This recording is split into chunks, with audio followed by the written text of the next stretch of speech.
What's up, everybody? It is Dirty and DZAN. We are here for episode number 16. Today is Wednesday, July 14th, but for you, it is Friday, July 16th. What a fucking week, Dirty. How are you doing today, brother? How are you doing today? I'm good, brother. Just busier than shit. But I guess that's nothing new, but a little extra busy. Right, busy as fuck. But did you hear this week?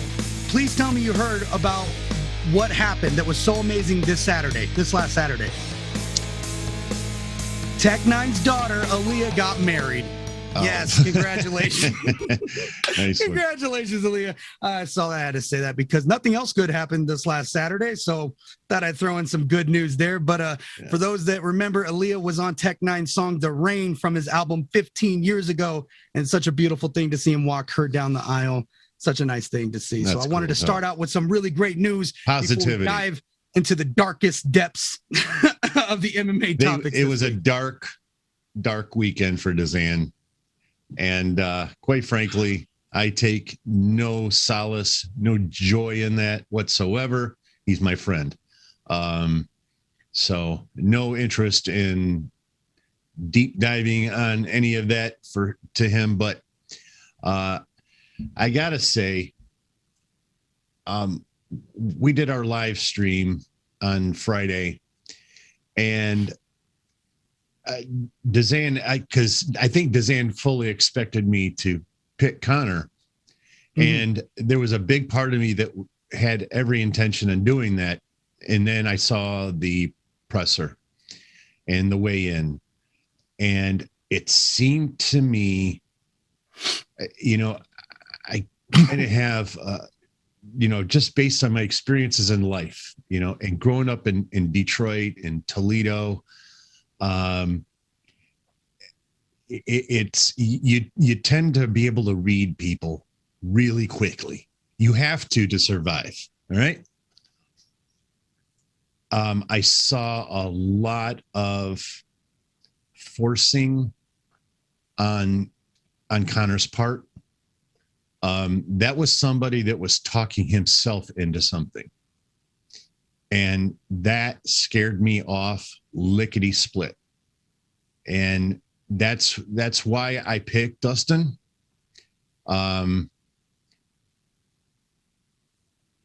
Let's not get this twisted. And DZAN and I have not talked about this because, quite frankly, I've just left them alone on it. But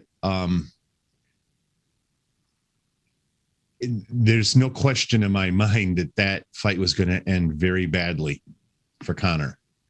And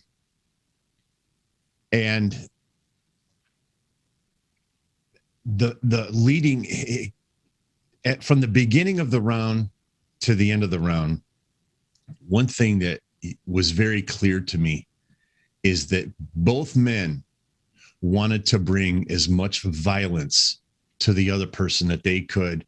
And when they swung those shots and when they both whiffed, that was ugly. That was so ugly. Those are the kind of shots you throw at somebody you hate. Mm-hmm.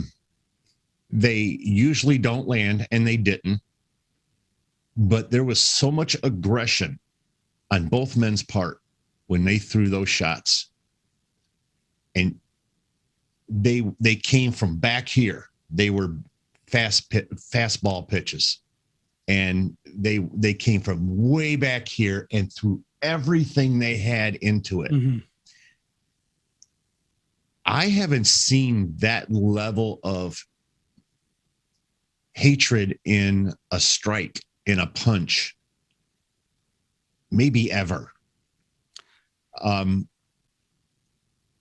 from that point on, I knew that there was just no way this was going past the second round. There was just no way it was going past the second round. They were loading up and throwing everything that they could possibly generate into each shot that they were throwing. And then when Conor is on his back and he's got Dustin's glove and pulling Dustin in as he's throwing an up kick That's somebody that's trying to inflict not just pain, but maiming a person. And I'll be honest with you, I'm a Conor McGregor fan, and I still am. And I'm going to be one of the few people that picked Dustin that's going to support Conor in this time. And I tell you why. I did the video on Friday talking about, it was a joke, talking about what it takes to be a well-respected reporter in MMA. And at the end of the video, all I said was shit on Conor McGregor. It's the in vogue thing to do. It's popular. And if you don't do that, you get shit on by everybody else because everybody's on this bandwagon. I have never been a bandwagon guy. I've always walked my own beat. And I'm not about to start now. Conor McGregor is going to be missed in this sport. I mean, he's out until at least 2022. I wouldn't be surprised if he's out longer than that. Mark my words. In 2022, if he has nothing booked, in January, you're going to start seeing a groundswell again for people supporting Conor. It's going to happen. I've seen this movie so many times. This happened with Tyson. It happened with Ali. It happened with Sugar Ray Leonard.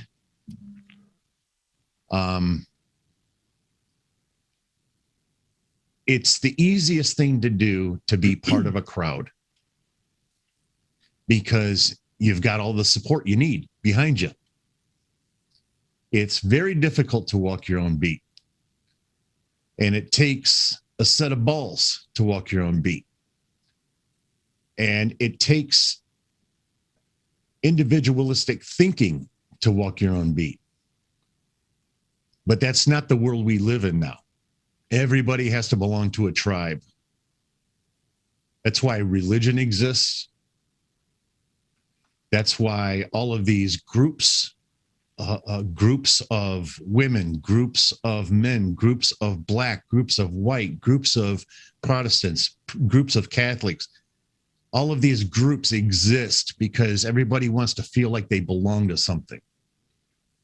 I was in a couple motorcycle clubs in my life. And that's why people join motorcycle clubs. That's why they join gangs. But just because you're part of a group doesn't make you right. Always know that. Doesn't make you right because it's a popular belief. It just makes you lazy. It makes you weak, in my opinion. It takes strength to walk your own beat because you got to fight off everybody that's throwing arrows at you for walking your own beat. So, Conor McGregor has a serious fallout right now. Everybody, Stephen A., Bisping, Cormier, everybody, certainly Khabib, everybody is firing their arrows with everything they've got because Conor's down and they are dying to kick him when he's down. That's so fucking cheap, man. It's so easy to do. It's low-hanging fruit, man. It's not me. Yep. Very little thoughts. TKO and Dr. Stoppage are two very different things. I think they're 1-1-1. Yeah. I see it as a win, just like Anderson Silva lost to Weidman, just like Weidman lost to Uriah Hall. Yeah, but there's a big gaping difference here. Yeah. And that is the lead up. Yeah. The lead up. Conor brought that on himself, though, DZAN. He brought that. All of the stuff. When you say that you compare it Weidman and Anderson Silva. Oh, right. Yeah, Conor. Conor's brought this on himself with his antics and religion, fathers, wives. You got to stop, Conor. Yeah. You got to stop it, man. Nobody wants to hear it. Nobody, including myself. And I'm supporting you, but I'm not trying to hear that stuff, man. It's got nothing to do with you fighting that other man. Just leave it out. Yeah. And I mean, Khabib saying good always defeats evil, worry about the opponent. It's not what Khabib's doing right now. I mean, exactly. In my opinion, I agree with that 100%. He just, he just kind of feels like a filthy casual to me. He seems to only crawl out and get out his Twitter fingers whenever something happens to Conor. I've never seen Khabib post a meme. What the fuck is that? Multiple fucking tweets and then a full-fledged interview. He's digitally making love with Dustin Poirier the whole fucking weekend. Yeah, it's fucking disgusting. As is a little Brett Okamoto. He's had 3 great fights. I am done with Brett Okamoto. Yeah, but Khabib, to be honest, he's beaten 3 people, ran away with the belt. He doesn't need to be fucking talking. He's not even in this business anymore. Not even in the ranking anymore. Just shut the fuck up. Get out of here. Go do your thing. Be a coach. Press conference. Or actually, let's do the other fights, because right before that, we had Wonder Boy and Gilbert Burns. Kind of a stinker, man. Snooze fest. Mark Goddard sucks. Mark Goddard sucks as a referee. Yeah, he is my least favorite. Yeah, and they always say no nonsense, Mark Goddard. No. Who is the Japanese guy? You're talking about. Oh my God. Dana hates him. Oh yeah, I know. Machida. It starts with an M. Yeah, it does. Mazzagatti. No, that's the other guy. That's the other guy. No, that's the Italian guy. The dumbass. Yeah. But it does start with an M, I believe. I know who you're talking about. Anyway, it's gonna piss me off. I haven't seen him in a while. That's why I can't remember his name right now. But yeah, I'm not a fan of him either. I know Dana has always hated that guy, but Dana hates everybody. I think he hates all refs. But it was a snooze fest, man. And Stephen Wonderboy Thompson just absolutely disappointed me in the worst possible way, because he had a golden opportunity. All he had to do in that fight was be just a little more aggressive. Yep. And I mean it, just a little more aggressive, because every time he threw a kick or he threw a strike, Gilbert Burns was backing up. If he would have just kept doing that, following up, right? And what did we both predict? It was going to be a point fight. We knew that going into it. So I wasn't expecting, this great thing. I thought maybe it would end in a head kick, because I was fully expecting Wonder Boy. I thought his dad would have got a hold of him and say, "Hey, this is it, man. This is your last shot. Take advantage of it on the moment." Finish. I'm thinking of Eminem, in 8 Mile. That would have been a great thing for him to just listen to that song. Exactly. Seize that fucking moment. Go out there. The moment, man. And he didn't. He just let the moment pass him by. He did. Gilbert Burns didn't do anything to impress you either. Yeah, and I will say this, though. We aren't giving Gilbert Burns any credit, but he should be given a little bit, because Wonder Boy is the toughest puzzle in this division, and Gilbert Burns took him down more than anybody. He did get more control time, but I will say I think that it's more of the fault of Wonder Boy than it is of what Gilbert did right. But again, it was just kind of a stinker fight. Was not a good fight. Yeah, I don't know. I just feel differently, just because Gilbert Burns, all he did was take what Wonder Boy gave him. And honestly, I didn't feel like the puzzle, the matchup problem, whatever that Stephen Wonder Boy Thompson seems to always have going into a fight, no matter who he fights or presents to him. I just feel like he wasn't doing anything offensively. It was all reactionary.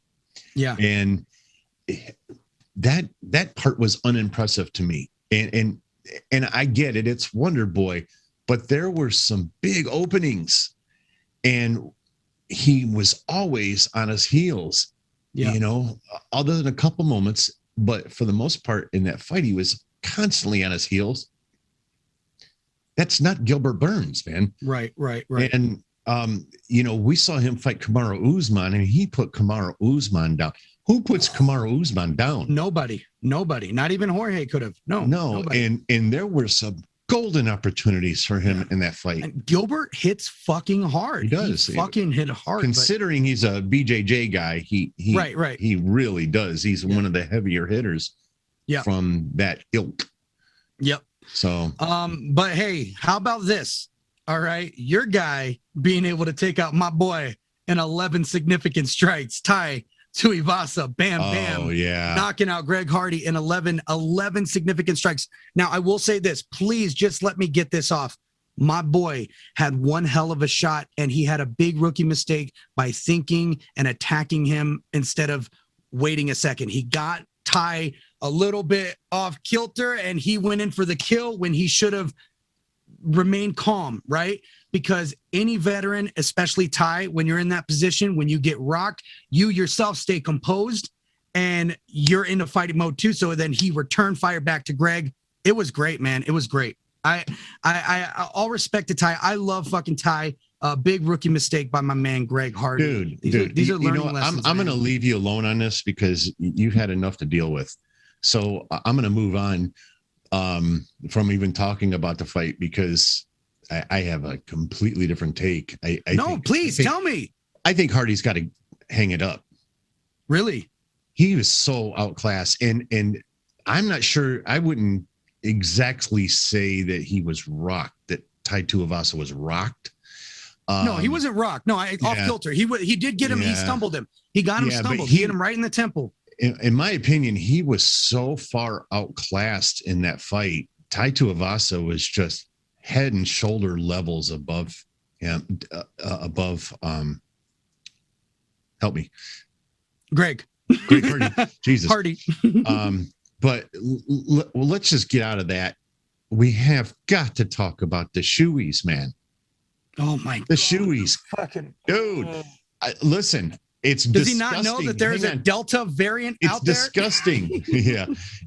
John Anik, that was beautiful. It's completely disgusting, but dude, he stole the fucking show, man. Oh, yeah, man. Yeah. That is. DZAN and I have talked about this before. These moments, we just talked about it with Wonder Boy. He didn't take advantage of the moment. Right. Tai Tuivasa took advantage of the moment after the fight. He does every time. That's why we love him, bro. Yeah, but this was pay-per-view. Mm-hmm. And this was epic. Mm-hmm. This is, if it weren't for the Conor and Dustin fight, I think this is all anybody would be talking about. Right. It was an epic moment, and he seized the moment. And I wish more fighters would do this, because you don't understand what this does to your level of interest in what, people that want to see you. Now everybody wants to see him fight again. Yes, everybody's gonna want. It wasn't because he KO'd Greg Hardy. It was because of his celebration. And he did like fucking 4 of those fuckers as he was walking out the building. I think somebody, dude. It seemed and they put hot sauce at the end. Right. The hot sauce. That was the last one. Yeah. No. The last one was when they were throwing it over the balcony. Remember I didn't see that one. Oh my God. I didn't even fucking see that one. It was right after the Tabasco sauce. He only walked about 10 paces and he's standing. Oh my God. And somebody poured it and he stood there the whole time. He took the whole thing. Yeah. Yeah. This fucker is just a beast, dude. He's a monster, and this is why we love him. And he's a good guy. Wait. Oh, yeah, dude. Guy. Genuine fucking guy. Mm-hmm. Yeah. How about Irene Aldana getting a knockout in the first round? And to think that I was semi-hesitant on picking that fight. And if you remember, though, I did say that Yana Kunitskaya, she doesn't use her length. Right. Well, then I saw the weigh-ins. I did not realize that Irene is almost as tall as Yana Kunitskaya. Yeah. I'm like, oh my God, I'm glad that I didn't go with Yana on this, because I knew Irene was a beast.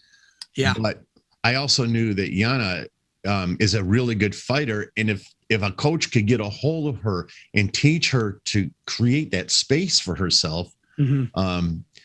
But yeah, Irene, man, oh man, she's an impressive lady, man. Impressive fighter. Yep. Oh yeah.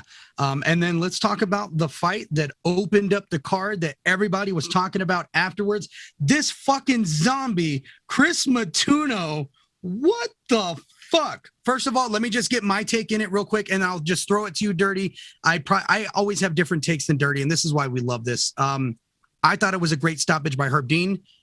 Being KO'd in the third round. A lot of people say if you're going to stop it, then you should have stopped it in the first round. Should have stopped it in the second round. That's my take. Well, guess what?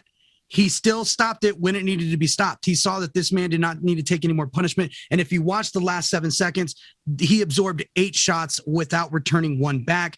Herb saw enough, and I totally agree with it. He just saved the man 30 more seconds of damage. He was not winning that fight in the slightest. He didn't even have Sean rocked once. I agree with Herb on that one wholeheartedly, and that's just where I'll leave it with that. But all heart and fucking praise to Chris. What a fucking beast. And I cannot wait to watch Chris's next fucking fight. On to you, Dirty. I hope he improves his skills, man. Yeah, I mean, right. It's one thing to take a beating. You know, it's kind of an easy thing to do as long as you're tough enough. But, oh, man. I mean, I knew 5 seconds into the fight, oh, my God, this is going to end badly. It did, I guess, but it took a long time for it to end badly. But my take is quite a bit different when it comes to the stoppage.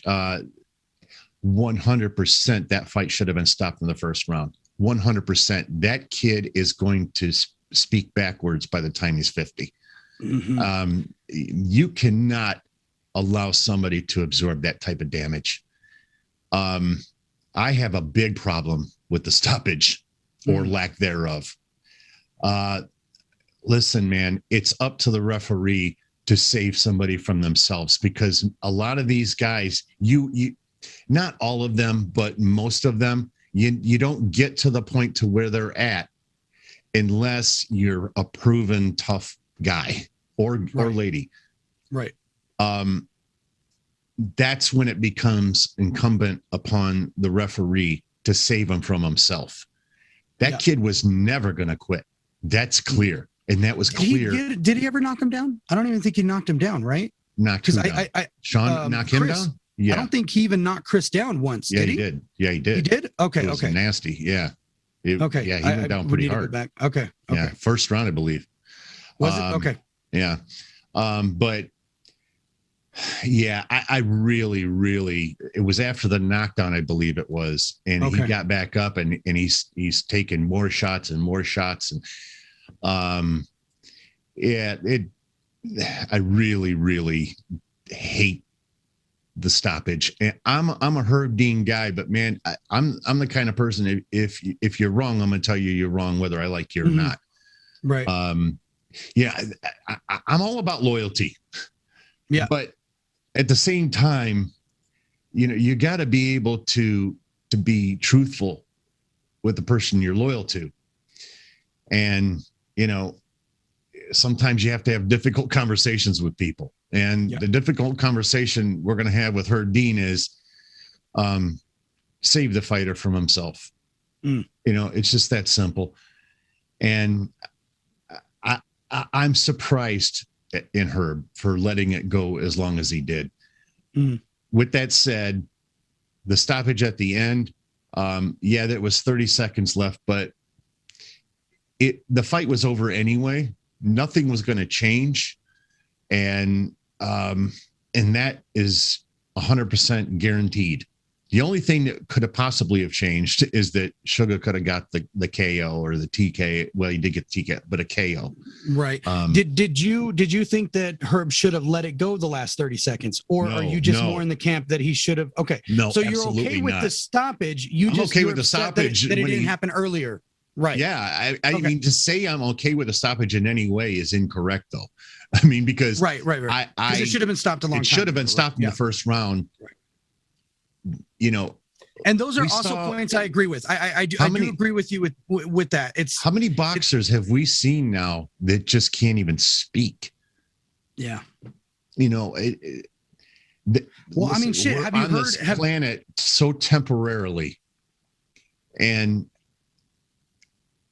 yeah, these guys make good. Some of them make good money. I mean, I guarantee you, I know Dana well enough to know that behind the scenes, that Chris Matino got a pretty good payday.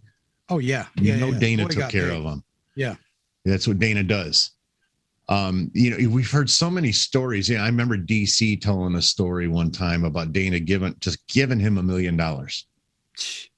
So we know that this stuff happens behind the scenes. I don't care how much money Dana would give him. I'll bet you that if this kid is in a wheelchair and needs to use sign language to communicate with people, that $5 million isn't going to mean anything to him. Right.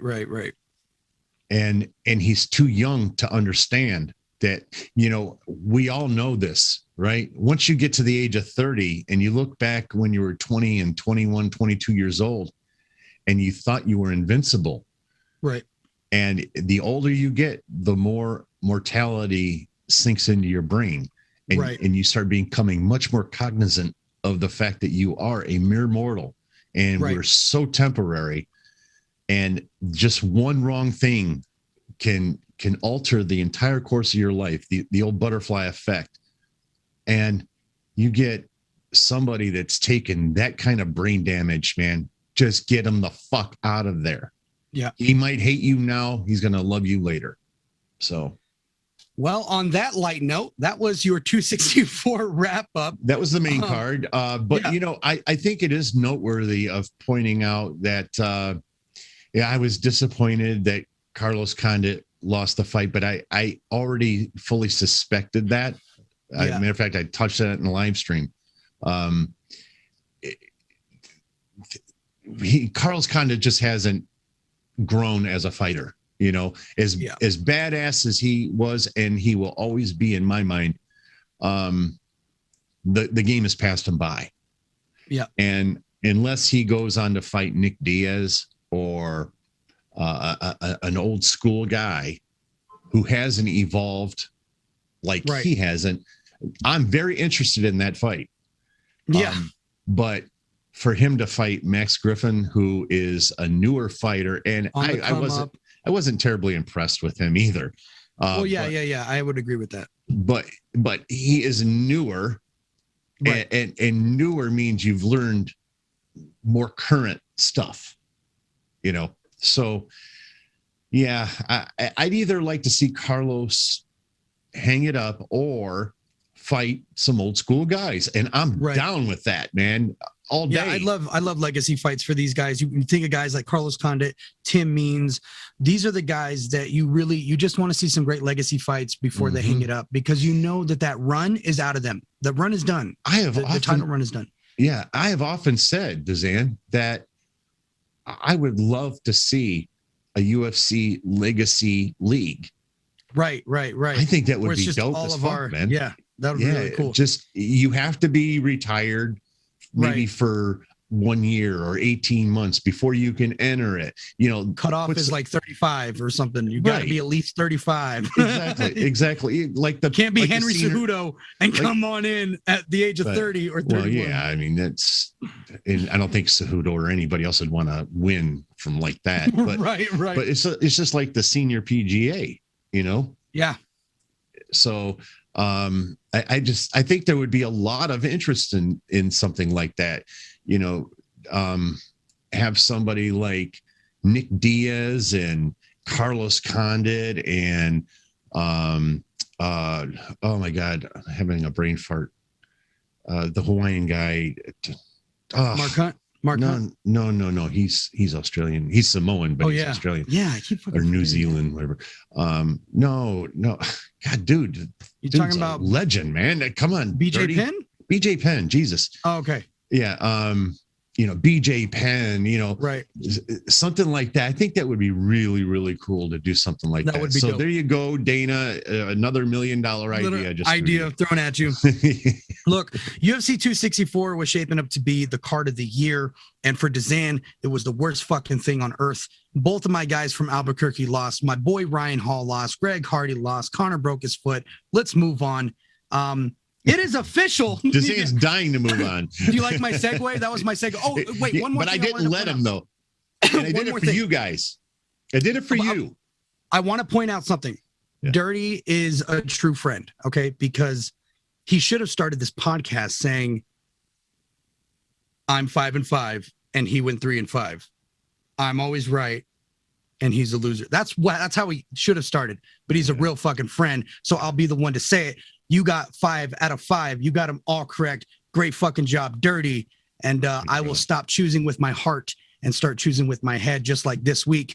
I hate Misha Tate, but I will be picking her, and we'll be talking about that later. Let me tell you a quick story. Sure. This is from an old guy right here. A friend of a friend's dad. I was in the garage one time, and we were talking about Vegas. And this guy is a big time gambler. The guy's literally made and lost millions gambling, and then he became a I forget what they call him, not an advocate, but he would place bets for people. Okay. And he worked for a firm that's what they did. Anyway. And he told me that when he first got into gambling, because I was kind of trying to see if there's anything I could learn from him, Right. I always pay attention to old people. I always do, because they've seen some stuff. Mm-hmm. And the best piece of advice, in his words, he said, the best piece of advice that I could ever give you is this. If you bet with your heart, you will lose 75% of the time.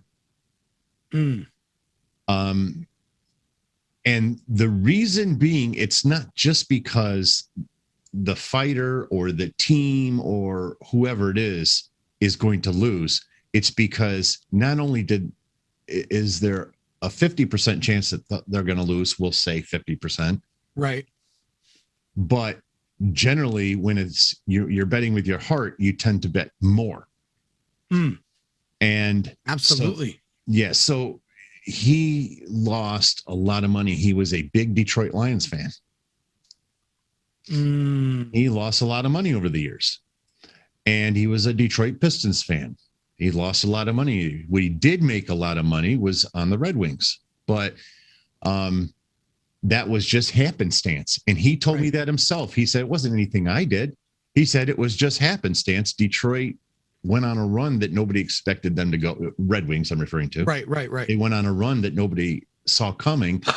I bet with my heart. He says, but here's the problem. He says, I just gave you 3 teams. He said, and out of the 3, he didn't bet on baseball. He said, because there's too much rigging going on with it, or at least at the time there was. Yeah. But he said, I just gave you 3 examples. He said, and 2 of the 3 I was dead wrong in. He said, so that goes to show you how much money I lost. Right. Out of 100% that I lost, or a bet, I lost 66% just in the fees paid out to bet, let alone the payouts. So that always stuck with me. So I never bet on the Steelers. I never, ever bet on the Steelers because I am a diehard Steelers fan. Right. I am a diehard Red Wings fan, but because I played hockey for so long and I'm much more, as much as the fact that I am a diehard Red Wing fan, I am more of a fan of hockey, period. So Right. I can appreciate the Tampa Bay Lightning and the Boston Bruins. And I may not like them, but I have an appreciation for them. Right. Right. So the sport of hockey is pretty easy for me to bet when it comes to, I'm not saying it's easy. I didn't make a lot of money at it, but I'm saying, but because of the fact that I'm not betting with my heart, that I tend to do much better at it. So, and the only point that I've learned where that could be a little different is with DraftKings. Because I'm such a Steelers fan, I know every player like the back of my hand. So I know, okay, I'm not going to take a Steelers running back, right? I mean, we saw the run game last year. It was it was the worst in the league. So why would I pick James Conner? But at the same time, take somebody like Deontay Johnson, right? He's their third best receiver. But he lit it up. Very quietly lit it up. And every week I had Deontay Johnson in my lineup. And the reason was his salary was so low. Right. And I also knew he was going to perform. Right. More times than not. And more times than not, he did. And so that was always a secure spot for me, for my flex. I had a cheap flex that I knew was going to perform. So in situations like that, that's a little different, but I know I went down a rabbit hole here. But I know exactly what you're talking about. And especially with football, because nobody really knows your team like you know your team. 53 men, right? Right, exactly. And we had the same thing last year. Cobb, you know what I mean? And we lost Beasley. Beasley for us was our quiet one that really fucking kicked ass for us. So I know exactly what you mean by having that almost kind of inside knowledge in it that really makes it really is an inside knowledge. Right, absolutely. Because most people, like if you're a Packers fan or you're a Rams fan or a Browns fan, you're not going to know as much about Beasley or Deontay Johnson as you or I know. But then exactly. Cleveland, they know more about, Jarvis Landry, or the Rams know more about Robert Woods, or, and so on. So, and in Green Bay, they got Devontae Adams, right? Well, yeah, right. But there was nothing left, in the depth chart. I mean, nobody came even close to that. So, that's a team I would stay away from, for example. Right. There's nothing left after Devontae Adams. But anyway. A little side note, we're gearing up. There's 2 months away. Yes. I'm so fucking excited. Yeah. But really about a month and a half before preseason. I may be going back home in September, Detroit. I may be going back. What up, Detroit? And actually Toledo is probably where we'll go, but Detroit, Toledo, there's half an hour between them, guys. Right. And then we're thinking about doing that because I just had a granddaughter. Right on. Hey, congrats, brother. I want to say her name, but I don't want to put it out there. So love you, sweetheart. Beautiful little girl. There you go. And then considering going to the Steelers. You're going to go to their training camp? No. It's in September. I go ahead and talk, and I'm going to look that up. But sure. So real quick, I will say something that doesn't really matter. I want to throw this out here on the pod because I thought it was funny as fuck. CM Punk's second professional fight against Mike Jackson at UFC 225 has now been overturned to a no contest. Yes. 3 years later, due to a positive marijuana test. Look, and the cherry on top was this came the same day that Nevada State Athletic Commission announces that they are no longer punishing fighters for marijuana use. I mean, it's just riddled with so much irony. It's fucking hilarious. Irony is a perfect word, DZAN. And so now CM Punk never officially got knocked out. He's only lost by decision. Yes. Okay. So it's the Raiders. Yeah. Okay. I see. And and it's in Pittsburgh. So we're considering that. What date's that on? I would love to go to the Hall of Fame game, but we can't get back there that early. What's that?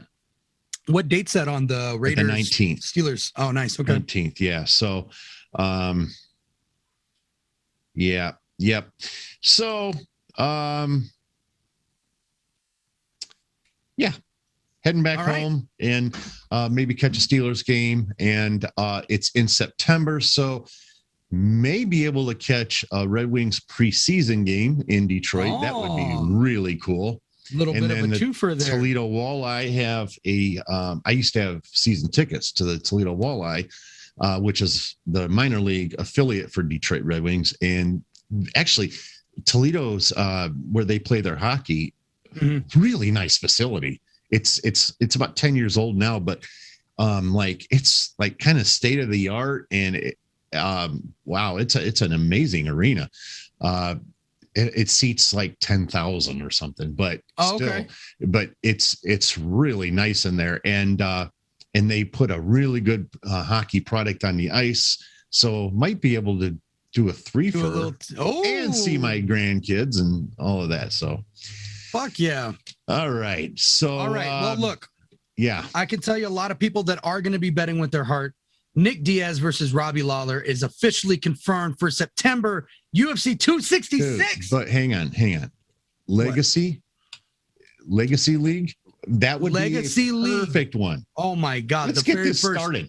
UFC Legacy 1. Start a hashtag UFC Legacy League. There you go. Yeah. I mean, this is going to be a rematch. All four people that showed up to our live stream start doing that. Yeah. Please. Shout out to everybody too, by the way. Shout out. Yeah, I'm going to be dragging Dirty to do a few more of those here and there. Absolutely. We'll make no mistake about it. But yeah, I mean, drag me. Look, this fight right here, 17 years after the first fight at UFC 47. Wow. 47. Yeah. So, like the hat. I mean, this is insane. If this is going to be like, it reminds me of like, what? Are you okay? I was looking at my hat to see it was a 47. Oh, there's something wrong with you, Dirty. I think this is why we had, for those who don't know, there was a lot of confusion over what date UFC 266 was going to happen. Is it going to be on September 4th? Is it going to be on September 25th? And with that set aside, the headliner for that was supposed to be Jan Blachowicz versus Glover Teixeira. Now, with this news that came out, we've heard that Nick Diaz is going to fight Robbie Lawler on the same card that Valentina Shevchenko is going to defend her belt against. Oh, I didn't know that. Yeah, she's going to defend her belt against Murphy, and on the same one that Volkanovski will be defending his belt against Ortega. So, and this is going to be set for September 25th. So here's my question. Are we getting two UFC events for September, one on the 4th and one on the 25th, so that Jan Blachowicz can still fight Glover? Because that was never even announced for the 25th now. Or is this now being scraped for a later date? We've heard nothing else on the Jan fight. So, of course, when I find something new, we'll update you guys next week. But kind of a little confusing right now with that. They did announce just 3 fights for UFC 266. But before they announced that, we all knew that it was going to be Jan and Glover to headline 266. So a little bit up in the air with that, but nevertheless, going to be a really great fucking card. So, and I got to think that Nick was probably the culprit for the reason why it was either going to be the 4th or the 25th. So I'll just throw that out there too. Dirty. I wanted to, you have to know this. Your man, Patty the Batty, is making his UFC debut on September 4th. So is it going to be a UFC event or is this going to be a fight night? We don't know, but it could be on the same card as Jan. So check this out. Dana, I don't know if you saw this or not, but they were asking, I saw so many interviews last weekend. Right. I know. But I believe one of them, no, I don't believe one of them, somebody asked him about different places. Are you going to go here? Are you going to go there? Right. And one of the questions was, are they going to go to the UK? And he said he would like to, but obviously travel restrictions and things like that are still in play in some of these countries. You know, I mean, I think from all accounts according to Conor, Ireland is still like completely shut down. Yeah, I think so. Which is remarkable to me. Yeah. Canada, I don't think they're still completely shut down. But there's restrictions in Canada. You know what? Before I get into this, I don't think we have any Canadian viewership here, so I'm not going to hesitate with this. But if we do, I apologize.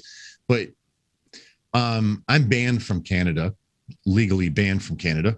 Is that legit? Legit? Oh no, it's legit. Oh my God, save this. Please save this. I can show you the paperwork and everything. Oh my God. Yeah. We have to hear this one day. I have a minimum of a 10-year ban from the country. But no, I don't understand this. The COVID cases, what's the manifestation of COVID cases in each person, the number of manifestations, the number of deaths, all of those things between the Canada and the United States are identical. Mm-hmm. They're still identical. They were identical a year ago. They're still identical. Yet Florida's been wide open for a while. Yeah. But the United States is pretty open right now. Yeah, for the most part. Yeah, for the most part. Canada is still on lockdown for the most part, at least the last that I heard. Does this make a lick of sense to you? Look, man, countries are going to do whatever the fuck they want. No, I absolutely, yeah, of course. But I'm saying to the Canadian people, why? Yeah. If the results are the same, why are you still in lockdown? Yeah. And why were you like, and the reason I knew all of this is because during the hockey season and even into the playoffs, at least at the initial beginning of the playoffs, I know for a fact Canada was still on lockdown. Yet at that time, all of the cases were identical as far as like percentages of people and all of that. I was just going to say, do we know where they're at on vaccine percentage? How much of the percentage are they vaccine? Every category is almost a mirror. Like you're talking like 56.7 versus 56.9. I mean, it's that close. Yeah. And I mean, if I'm Canadian, I'm fit to be tied at this point. You guys have been locked in your houses for over a year now. Yeah. When is enough, man? Yeah, that's a long time to be hibernating. So anyway, I know I got sidetracked there. I think we're talking about Patty Pimblett. Yeah, I know. But so he was asked about it, and so I can't help but wonder, because he didn't say no to the UK. So I can't help but wonder if maybe that'll be on the horizons. I mean, Darren Till's has a fight. Darren Till's always Darren Till's always huge in UK. There's when you really think about it, think about some of the UK stars that we have in the UFC that just haven't fought just yet. And that's when you start to realize that they're probably cooking up something. But I don't think that they would have him on a card. He's a pay-per-view draw. Oh yeah, it'll be a pay-per-view, and he'll have to fight Mike Perry or.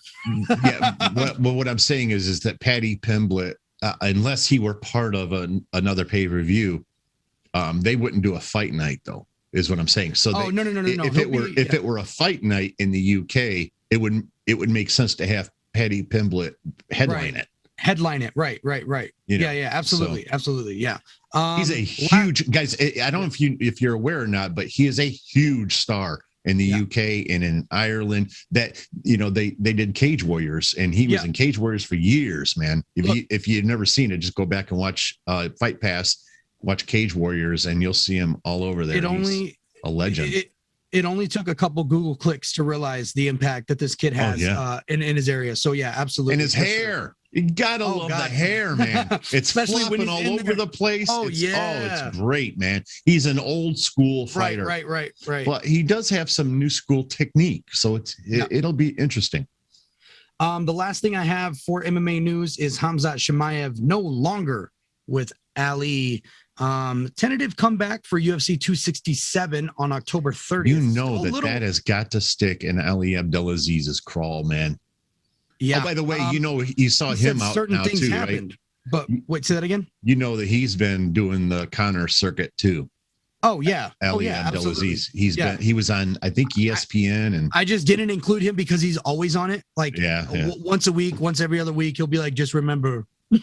Like, what the fuck? I hate Conor. Yeah.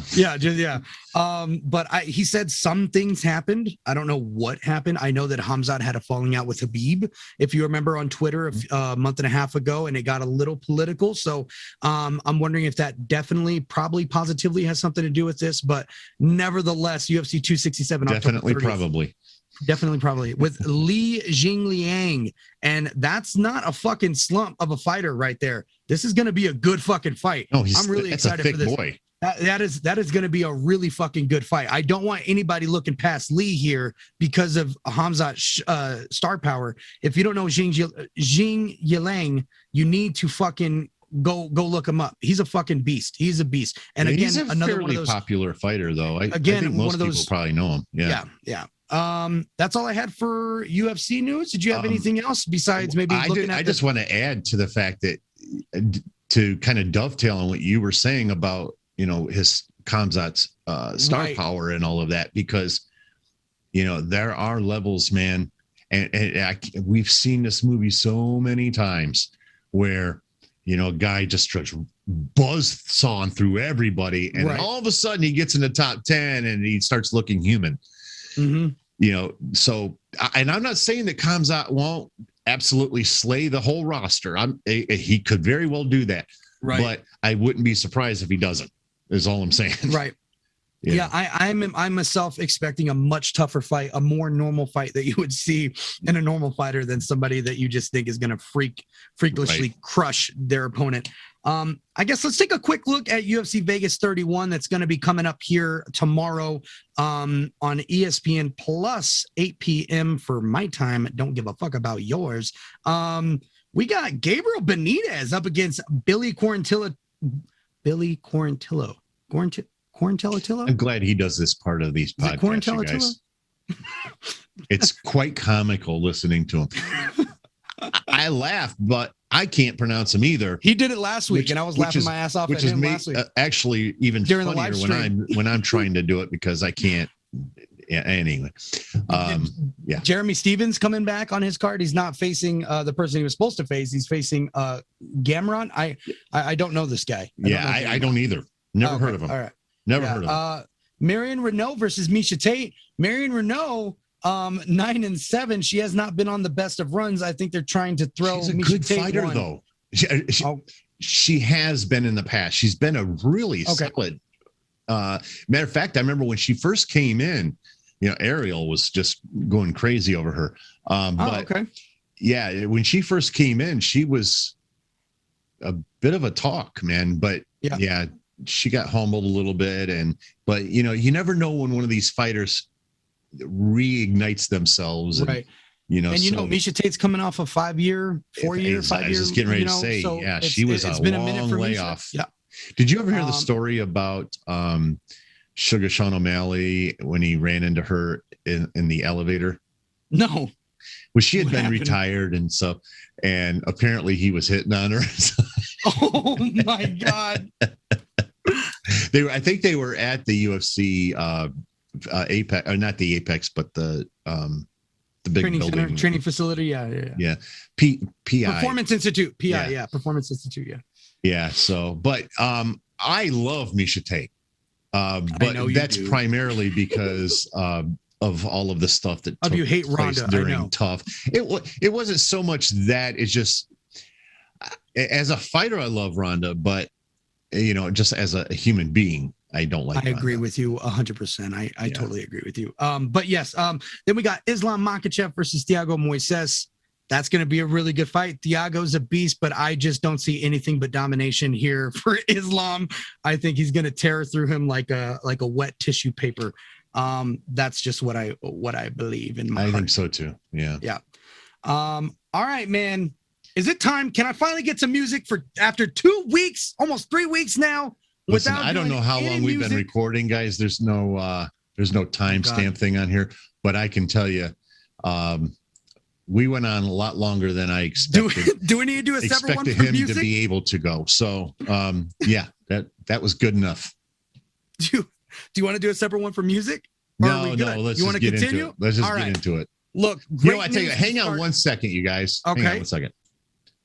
All right. Sorry about that, guys. No problem. So the great news I really want to start out with today with the music is MF Doom, who passed away last December, is officially getting a street named after him. It's going to be called KMD MF Doom Way in Long Beach, New York. So shout out to Long Beach, New York, and thank you. That is amazing. And it's in an area that is gentrifying pretty quickly. So it's really nice. It's really fucking nice.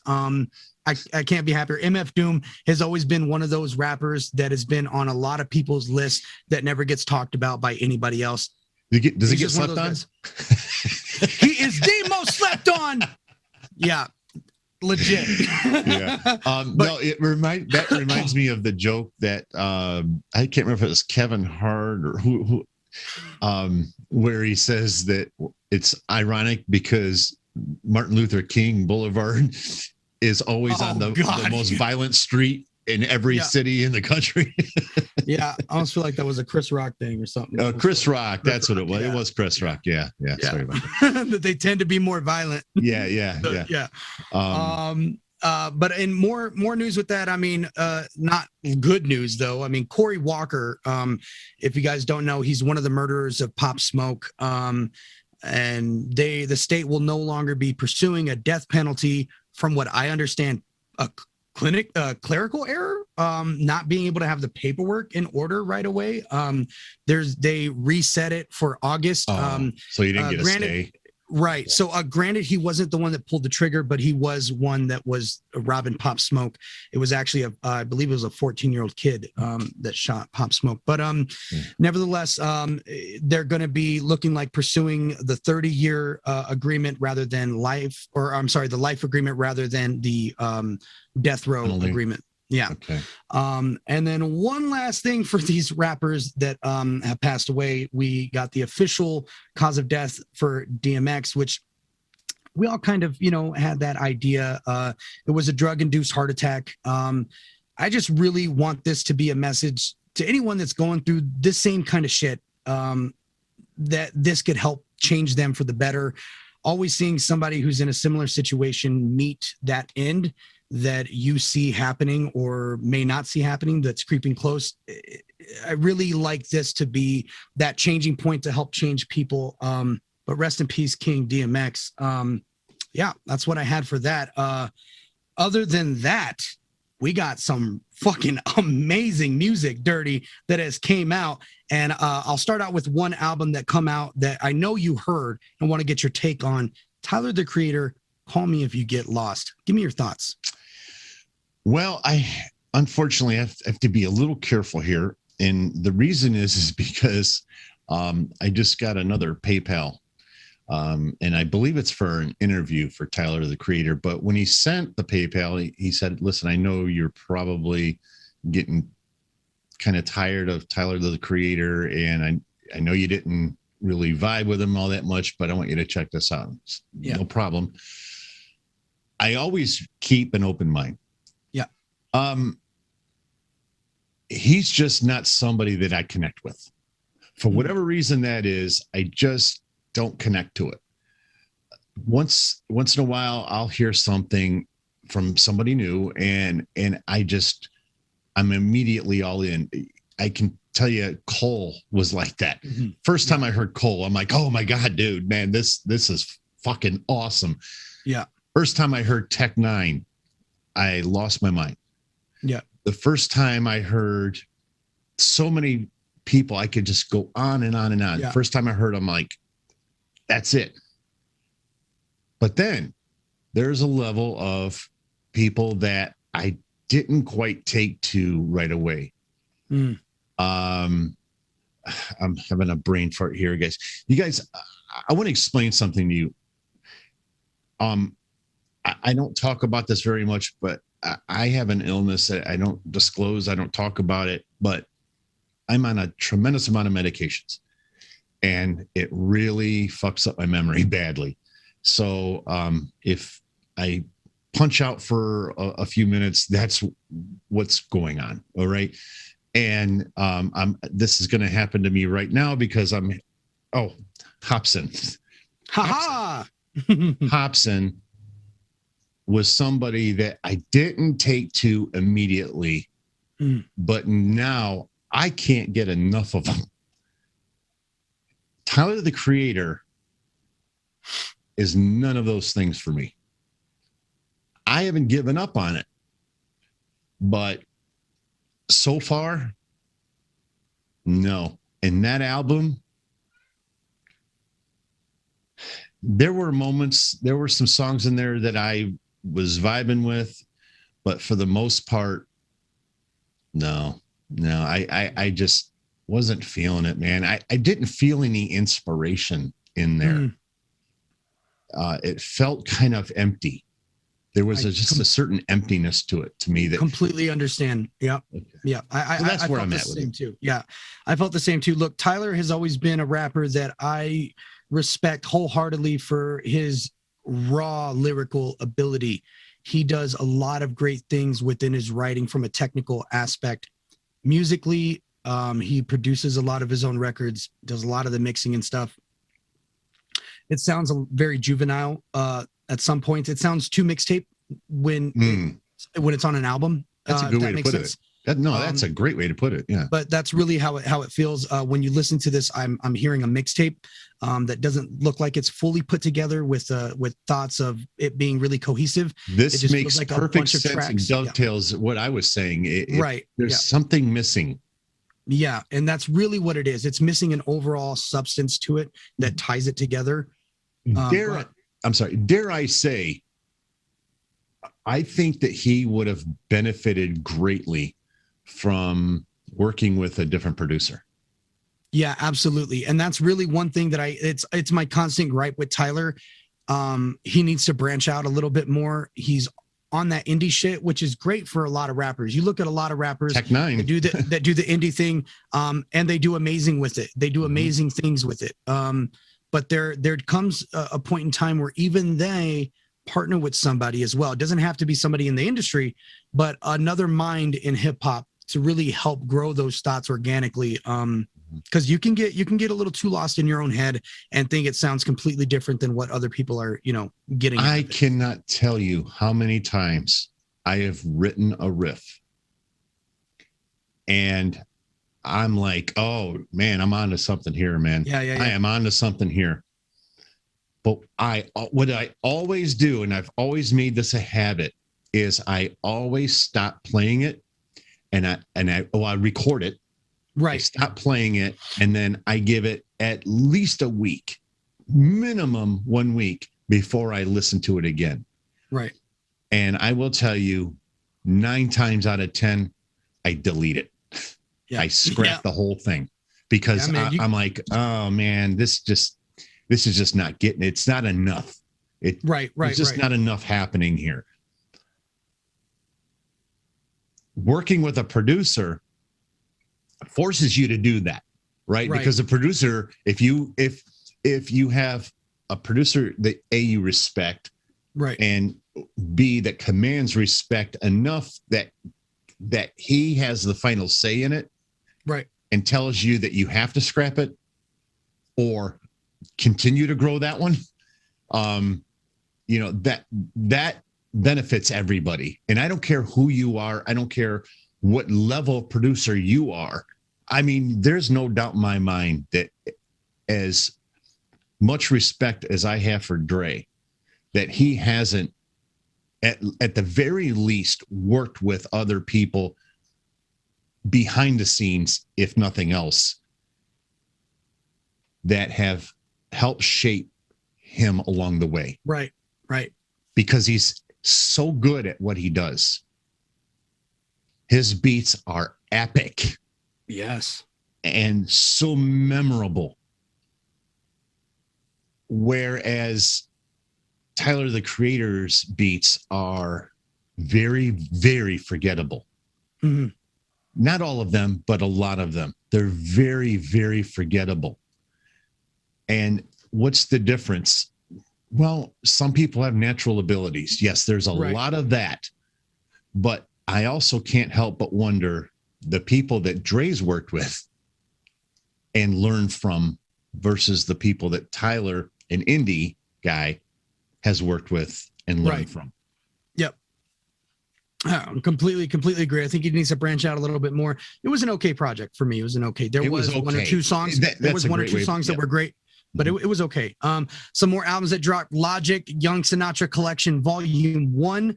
This was his comeback record, and I just want to say, Dirty, the intro track that you heard, you did hear that one, I believe, right? That did not come off this album.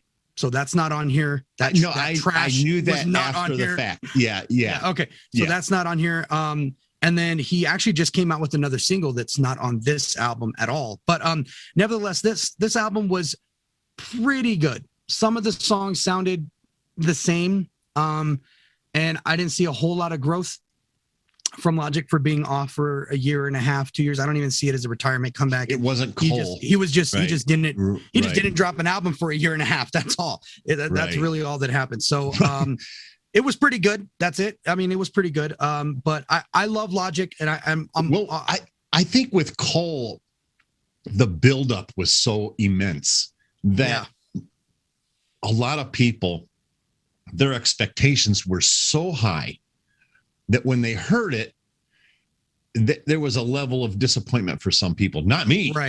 Not me in any way, but for a lot of people. And I understand that. And the reason I understand it is because there was such a buildup and expectations. The more you build it up, the higher expectations get, right? I mean, we talked about this before. Yep. It's horrible, man. It's like that in anything. It's only bad for you. Yeah. Exactly. Yeah. Always lower the expectations. Yes. You know, if you go into you're auditioning for a band, before you start, you say, hey guys, I've only been playing for a few years. If you've been playing for 20, Yes, exactly. Lower those expectations. Just a little something I came up with. Here's just a little something. Yeah. Lower it a little bit. I mean, this is why Eminem only shadow drops his albums now. He doesn't give anybody he doesn't give you a track listing anymore. We used to always know ahead of time how many artists are going to be on his album. What are his features like? Give me the track listing. How many tracks are on there? Everything used to be out in detail 2 weeks before the album came out. None of that anymore. Artists learn their lesson. You know what I mean? You just, especially in these times, things get too hyped too quick online and social media. So you just put the bitch out and let it grow in little fires here and there.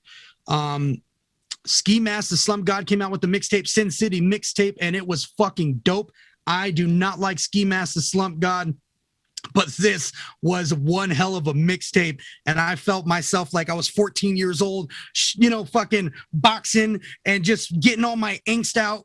I really like this mixtape. It was pretty fucking dope. I'll leave it with that. And then Trick, the last album, Trick, coming out of like a 14-year layoff. You want to talk about fucking retirement and comeback? I just did a Trick song not too long ago, like a month ago. Yeah. I wonder if it was off this album. So this album is called Elementum. Okay, Elementum. And it's an EP. I think it's a 7-track or 8-track EP. All of them are fire. It's fucking awesome. I was very pleasantly surprised by this album. His very first album, The People versus Trick, was heavily Eminem helped a lot with the production aspects and the push and promotion for that album. But it was a huge album for Trick. His follow-up album was called Villain, and it flopped bad. It was not that good of an album. There was 1 or 2 tracks that were good, but then he just stopped making music for, like I said, about 12, 13 years, and he's back, and what a great fucking EP to drop, man. Welcome to Detroit. Really good. Welcome to Detroit. That was the song. Oh, yeah. So, that was off his 1 month ago. Yeah. Yeah. So, and that was off his first album, The People versus Trick. Yeah. So, so really great. If you guys have not heard those projects yet, go check out those projects. Now let's get on to the singles of the week. And guys, I had to fucking trim this down because we have 3 weeks of music. So there's some that probably should be on this list. It's not on this list. Number 1, top in the list, Post Malone, Motley Crue. This is my new summer jam right fucking here. I played this record over and over and over and over again. I love Post Malone, but this one right here, this is my jam right now. I really love this one. Token, Sip, This is some album shit. We've seen Token on some mixtape shit. This is some album shit. Sip is a really great track. It's album Token. For those who, like to hear the Token that just goes off and says a bunch of crazy shit, that's cool. But this Token right here is the artist right here, Token. This is a really, really great song, Sip. Jerry Robinson, one of Tech Nine's guys, came out with a song called Butterflies, and I'm telling you right now, dirty. He's had a number of people stepping up lately. Oh, yeah, man. Tech Nine has stepping out. Has one hell of a label mates, I should say, with his crew. And this kid, Jerry Robinson, has a song called Butterflies. It is going down right now as a nominee for the best hook of the year. This hook is hip hop as fuck. It's new school as fuck. It's really dope. Guys need to check out Butterflies by Jerry Robinson. And the last single of the week, Token, Hi, Tyler, the Creator. We're going to be getting into these tracks in particular because I think there might be some subtle rap beef happening. But before I say that, I just want to shout out my boy Joyner Lucas. Did not make the singles of the week this week. I'm sorry, Joyner, but there's just too much fire. His track for the Space Jam movie just came out called Shoot My Shot. It is a Joyner track. I'll just say that. It's a Joyner track. It's really good. Single of the week, I don't know, Joyner. But really great fucking track. I do have a personal connection with that soundtrack. With the what? With Space the Shoot Jam. My Shot?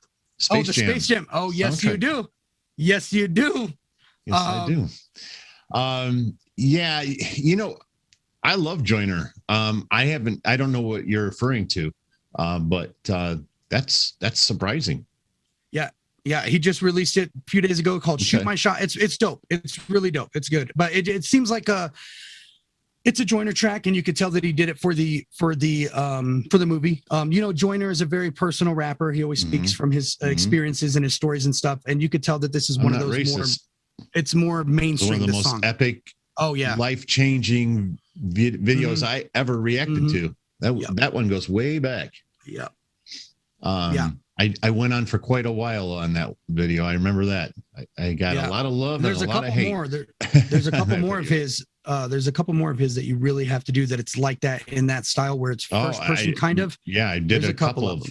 I've done a couple of them. So yeah.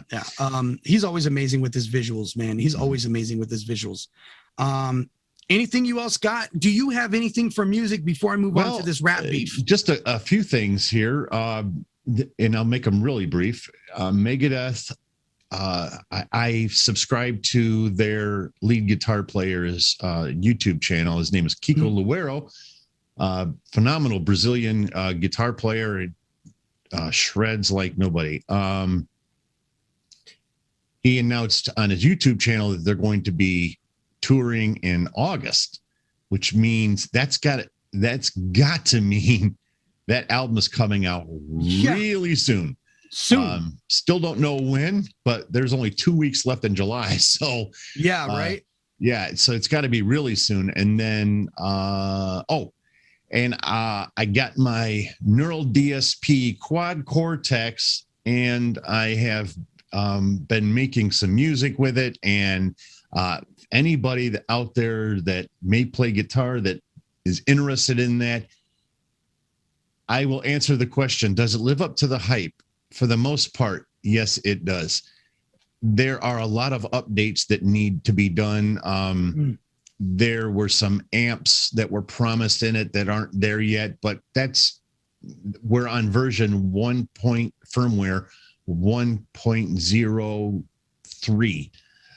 So be patient with that.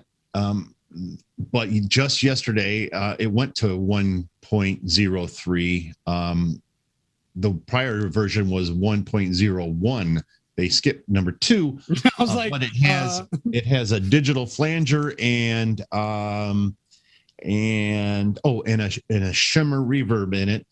Love that thing. The shimmer reverb is absolutely beautiful and so lush. I love it. But I've been riff writing like you can't believe, and starting to piece some things together for an album, and as well as an EP with that man right there. Woo woo. And think that is it.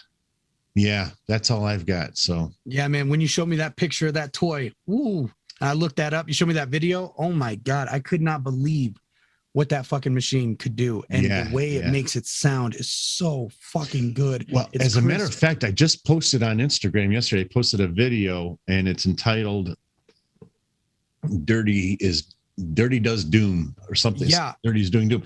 And you can hear, and if you pay attention, if you listen closely, you can hear in the backdrop, it will come through much better if it were not over a phone and a microphone. Right. But you can hear the reverb and delay thing that's creating like this cinematic backdrop to it. And I'm just playing some really simple stuff over the top of it, but it's just such a lush sound. And I'm really, really fired up about it, man. It's a very beautiful, inspiring beautiful machine. Yes, absolutely. You gotta know it more than likely helps you with your writing. I'm sure 100%. You just get more ideas. Oh yeah. All right, guys, I want to talk about this, what I think is a little bit of subtle rap beef, and I'm going to list why I believe so. When Token came out with Hi, Tyler, the Creator, he likes to say a lot of controversial shit, okay? He does this, but when he says shit like, I look up more to Nas X than I do Nas, that's just for the haters out there, obviously. I love this kid. I may be looking too deep into this, but the whole last lines of that song, I think, was a big diss to Tom McDonald. The whole Blue Lives Matter against mumble rap, trying to dictate black culture, screaming all lives matter, all this shit. And Tom McDonald was also the only white rapper that was left out of the previous verse when he was naming white rappers. And Tom McDonald was left out of that list. It could be super obvious, but it also could be super subtle. Then you look at the follow-up, the very next week, Tom McDonald comes out with a track called Don't Look Down. This track in and of itself is a really good track, but in here, I feel like he's responding to Token. Tom makes music quickly and he puts music out quickly. So it's not out of the realm of idea that he could have heard this song and within a week created a song and a video. It's not ridiculous to think that Tom can do that. I think he's responding to Token. He says they don't drop songs on Friday anymore because that's my days. And he kept calling out YouTube rappers, which, as you know, Ack is a YouTube rapper, Crypt is a YouTube rapper. Token made a song called YouTube Rapper. He was labeled as a YouTube rapper before. And in general, to stay in their lane, right? And both in response to this song, the next week, both Ack and Token drop their music on I don't Friday. think you're on a ledge here. They dropped their music on a Friday. The song Sip and then Ack's new song Broken Road, they dropped it on a Friday. So I think that is in direct response. That's a shot across the bow right there. These are subtle shots in rap that if I don't know that that's attention. Well, if you're just a Tom fan, you might not pick up on it because he never says Token. If you're a Token fan, you may not pick up on it if you don't listen to Tom McDonald because you just feel like he's talking about just a regular. This is why I keep this guy close. This Tom McDonald is the most Republican rapper we have. So I don't think Token was talking to anybody else. I think that was directly towards Tom. And I think Tom was directly referring to not only Token, but a couple of the other YouTube rappers in his realm. And he was just trying to flex on them and then them responding back with dropping on Friday. So I'm very excited to see what comes out of this next. Token, Tom, Token is not to be fucked with. I love you, Tom. I know You've that been doing some great music, but Token, honestly, he's a young guy, but he is on another level lyrically, and he can destroy a lot of rappers nowadays. So just want to throw that out there. Very excited for what comes next with that in music. People, that's been burning a hole in my fucking chest for weeks, and I couldn't get it out. So I'm just really glad. I feel relieved. I feel like a weight has been lifted. And that was all I had for music. I know this was a big, long one, guys. I had to do it. Well, we had to get a lot of stuff in here, and we were, it was a crazy couple weeks. It was a week. Yeah, it was a week for sure. Sure. I didn't leave anything out though. Everything was said. Everything is out there, ladies and gentlemen. I do want to say something before we end this though. And DZAN doesn't even know this yet. There will not be a tough report at the very least next week. I'm going to explain all of this to DZAN off camera here, but I will not be here. Some major stuff happening here in the house. So I will try, if at all possible. I have to take care of Patreon. That's a priority. Yep. But if at all possible, I'm going to try to get with DZAN maybe late in the week next week, and at least we can get a podcast off. Yeah. I don't know yet for sure anything right now, but one thing I do know for sure is the fact that there will not be a tough report next week, at least certainly not immediately after or available on Wednesday like it normally is. So apologize about that. It's a personal thing that so anyway, it is what it is, people. It is what it is. Yeah. But we will link up with you guys nevertheless. Yeah, thank you guys so much for watching. Thank you for supporting. Don't forget to check out Dirty and DZAN on Instagram and Twitter. Today is Friday, so by tomorrow you will get our picks for UFC Vegas 31. People, be on the lookout for that and follow us on our socials. Right on, guys. Thanks a lot. Peace. Peace.